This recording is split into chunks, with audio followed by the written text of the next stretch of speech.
kami tuntut kepada pemerintah pusat yang harus diberikan, yang harus dikembalikan daripada hak masyarakat Aceh itu sendiri.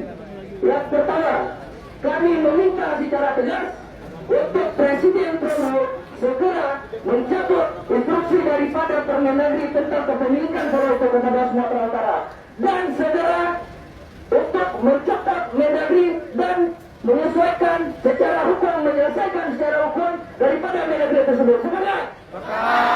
Yang kedua, hari ini kami menolak akan berdirinya 4 atau 6 batalion yang ada di Aceh, teman-teman. Semangat!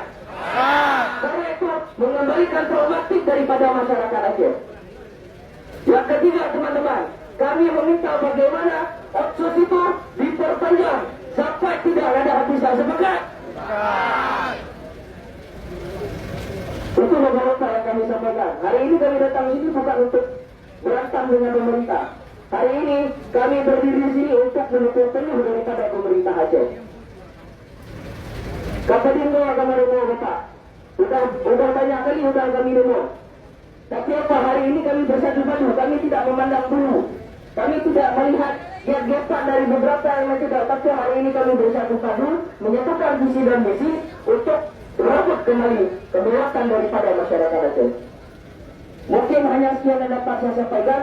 Tidak perlu banyak bicara. Kita hanya akan menuntut hak kita yang sudah kita sampaikan tadi, yang sudah kita kaji bersama.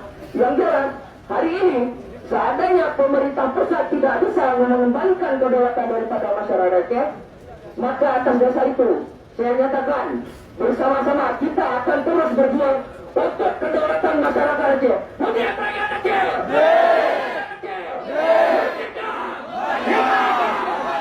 Assalamualaikum warahmatullahi wabarakatuh.